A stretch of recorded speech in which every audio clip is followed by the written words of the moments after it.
All right, everybody, welcome to Thursday. Let's see where we're going today. What what message wants to come through for the collective today? If you're part of either of my astrology groups, the Twin Flame Astrology group or my straight up regular Know Your Birth Chart astrology group, you're both meeting together today. Noontime Eastern time. We're going to talk about lessons and how to see them in your birth chart. This can be in relationship to other people or also in relationship to the self growth. Okay. We're going to talk about Saturn and then we're going to part again.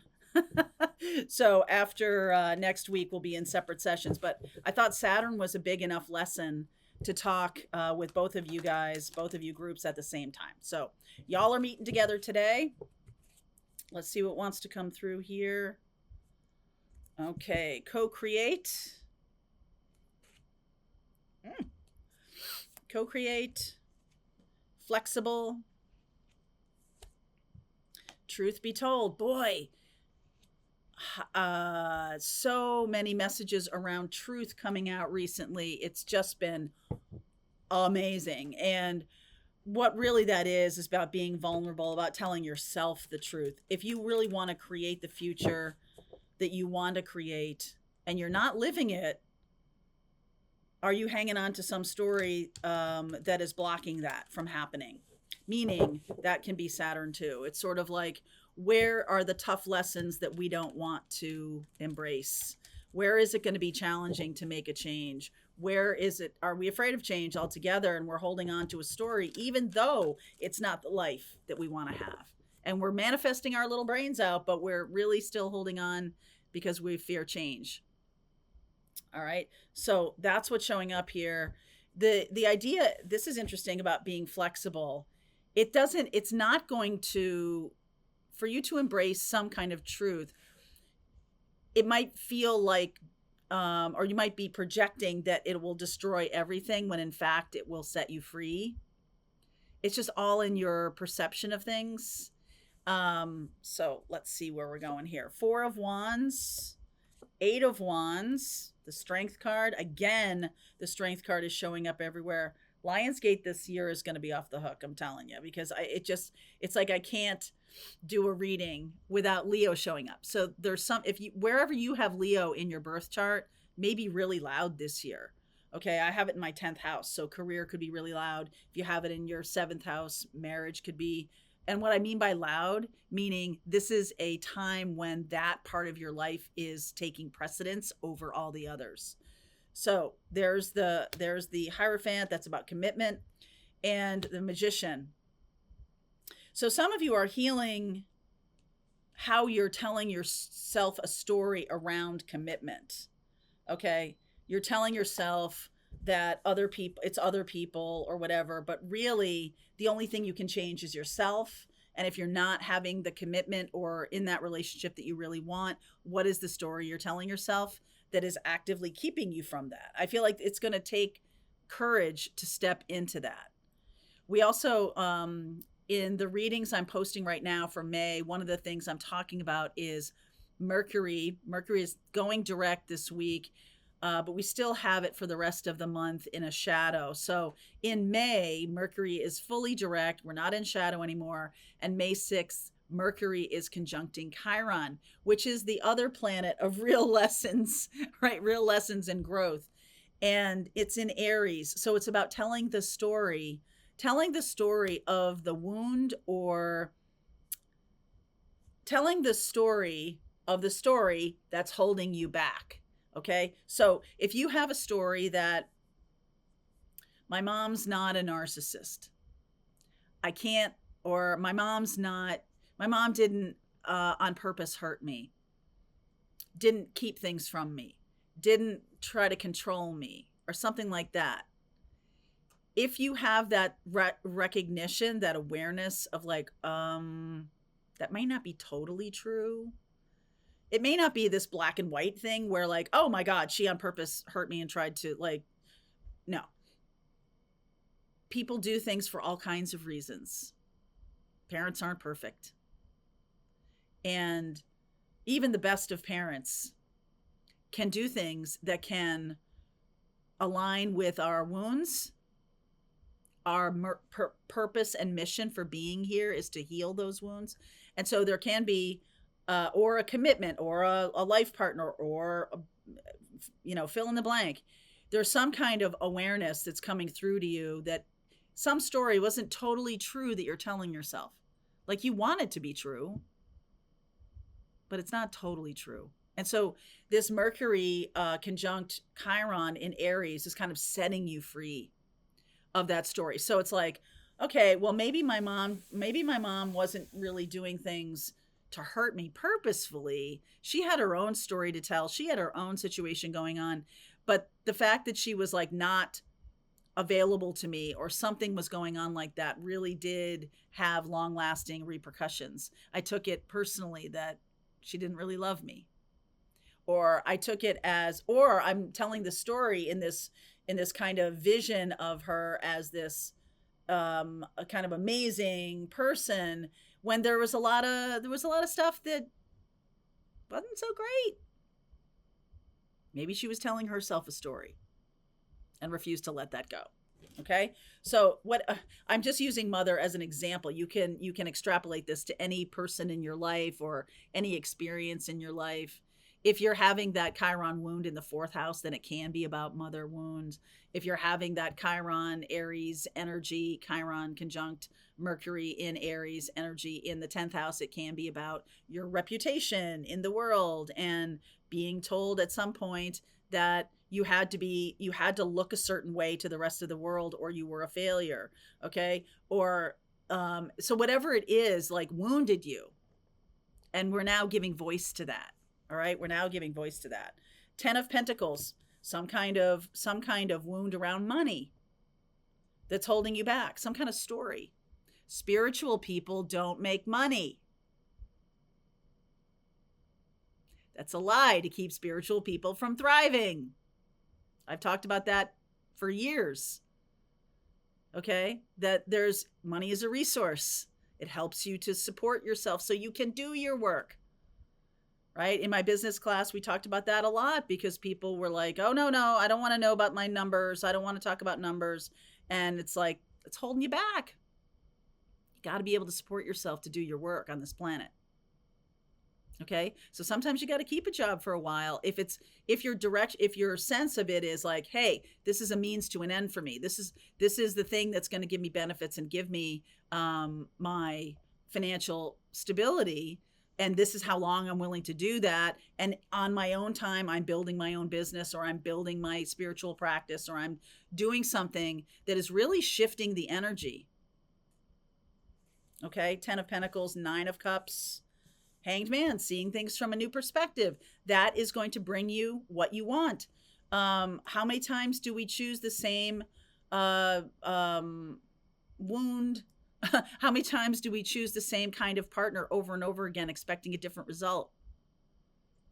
And when we don't change, if we change, that relationship changes. That person then gets a choice. Do they walk or do they stay?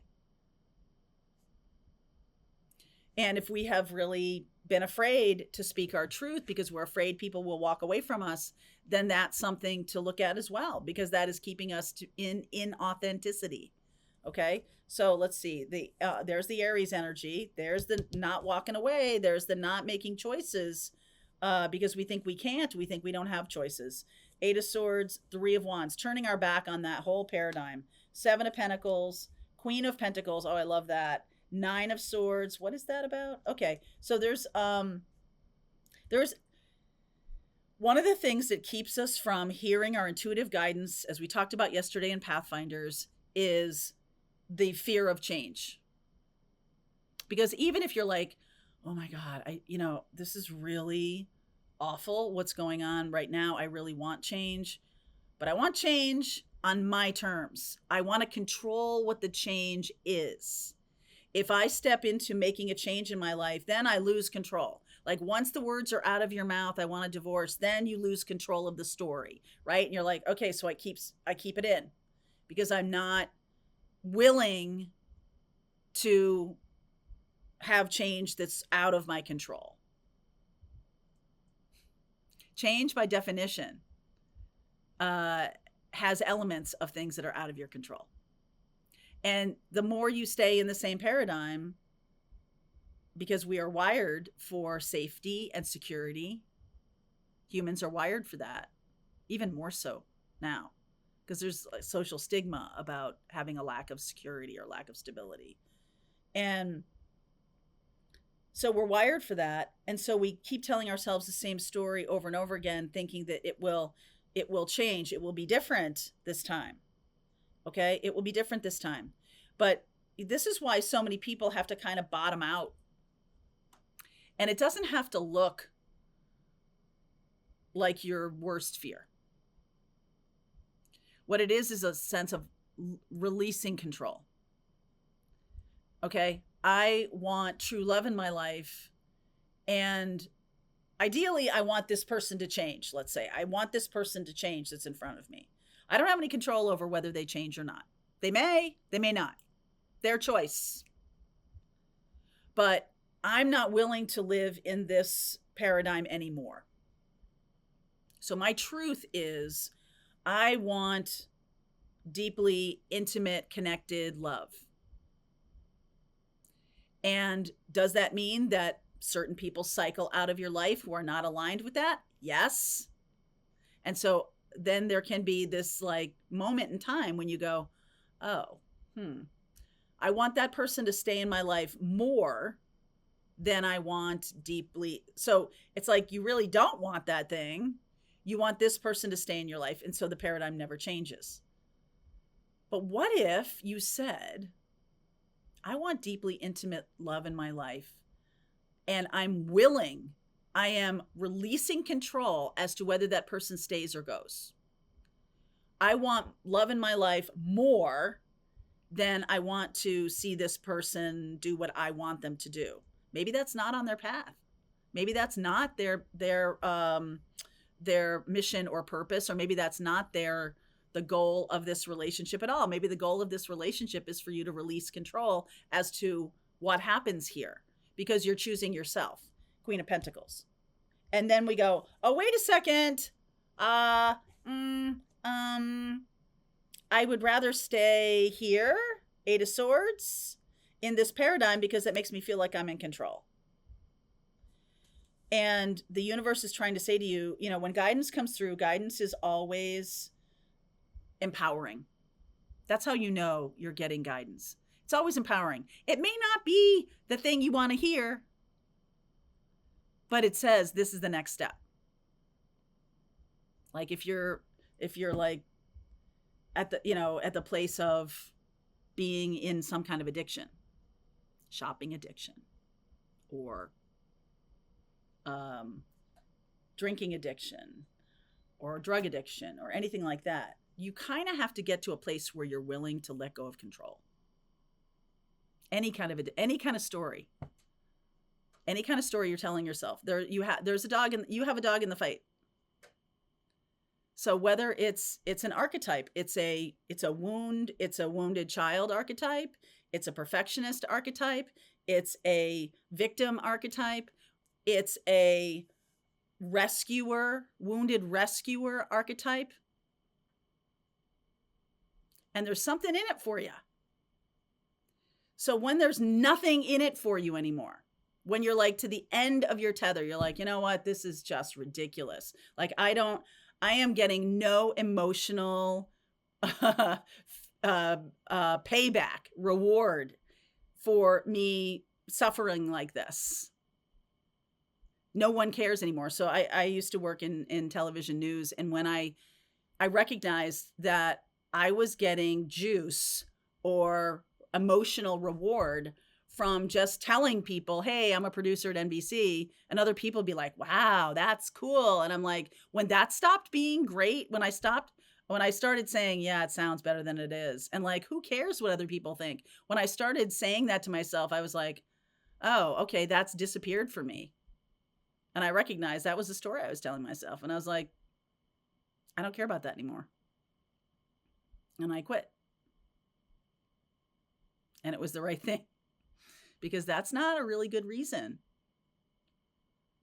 in my book, for me, right? That wasn't a good reason for me to continually damage my health and my life and my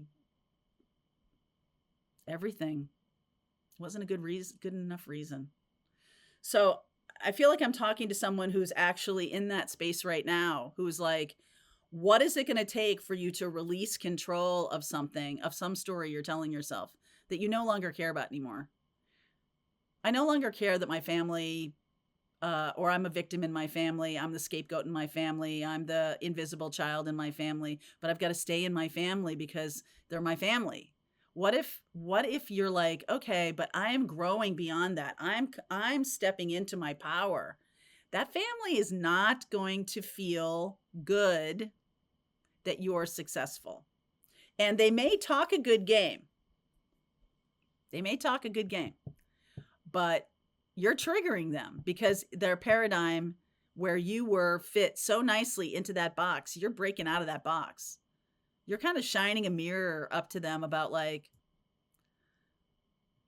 their story doesn't work anymore. Their power, their control, they're out of control. They're not in control anymore. You are going to trigger them. It is going to show up in some way. Okay? So you may make it through Thanksgiving just fine. But then there's this weird thing that happens in early December. They got to get their pound of flesh back. They cannot stand it that you have not sat in that space that they've given you. And so if you start to be sort of on a par, on even with this person or with this family member or with this boss or something like that, if you start to even up because you're growing, you're expanding, the people who say, awesome, and they really mean it, you see in their behavior, it's not just words, in their behavior, they're like, look at you. And they're supportive of it. Those are the keepers. The ones who are like, I can't stand it. I can't stand it that she's doing this or she's doing that. If they become aware that that's what they're doing, that's still pretty good. That means they're growing too. So what'll it be? What'll it be? Will you stay in the story that other people have given you or society has given you or whatever because I don't know what's on the other side. I don't want to lose these people out of my life. I don't want to step in. There's a lot of anxiety that comes from growing. Okay, you know that. But if we stay in that same story and we say, okay, I want to stay in this story. I want to control the narrative of how this works. Once things come out of my mouth, I want to be in control of what happens then you're most likely going to stay in that old paradigm. So what's showing up here is being flexible and releasing the need to control the narrative is going to bring in exactly what you want to create, whatever that is.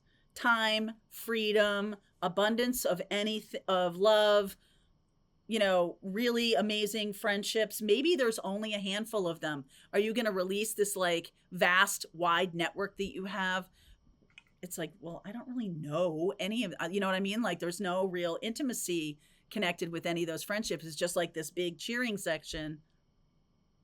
Like it stops being cool. It stops being fun. It stops being interesting. That's when you're like, okay, I'm ready to move on from this. This requires a lot of self-reflection. Okay. I'm trying to balance this out here. It's so funny that like the heat to air conditioning. I'm trying to balance out. Such a Libra rising. So, all right. So 7 of Pentacles is saying to me that there's a sense of like, I've come to the point when I've seen that 8 of Swords for what it is, that I'm kind of trapping myself, but I can just walk away. Just like even the devil energy, it elevates up to that archetypal control games or trapping or whatever. You can still walk away. And what's the worst thing that can happen? I'm going to give you that homework. We're going to go into the extended in a second. I will pull cards for each zodiac sign to give you more deeper advice here. But I want to say to you, do that exercise for yourself. If whatever you're thinking about when I'm talking about this, okay, whatever part of your life you're thinking about, what's the worst thing that could happen? What's the worst thing? Like, don't sugarcoat it for yourself. Really, what is like the big fear of this? If I tell my spouse that I want a divorce, what's the worst thing? If I tell my boss that I quit, or that this kind of work isn't working for me, I want to do something else. Or what's the worst? What are you afraid of? What is the big boogeyman? What is the monster in the closet? Because when you open that closet and you look at that monster, it's sort of like, hmm, not as big as I thought it was going to be. Whenever you're afraid of something, I had a medical procedure recently and I was terrified. I put it off and put it off and put it off and put it off. Turns out it wasn't that bad. It wasn't that bad because I was with it, right? I leaned into it. I leaned into it. I followed the directions. I did what they asked me to do because it was more important that I knew the results of that test or the results of that procedure. It was more important to me. It became more important to me than the avoidance of the fear. And that's when things can shift. Okay, so I'm going to go deeper into this reading. I'll pull cards for each zodiac sign, like I said, and let's really get into it. But whatever monster in the closet is scaring you, it's really time to look at not only the monster, but the truth you're telling yourself around why that monster has power. And the way to look at that reduces the power. Lean into it. All right. Link is below if you want to continue on, Pathfinders. Let's just keep going. All right, I hope you enjoyed that video. If it was helpful to you, please consider liking this video and sharing it with anybody who might have a need for similar kind of information. And if you like this video, check out these videos.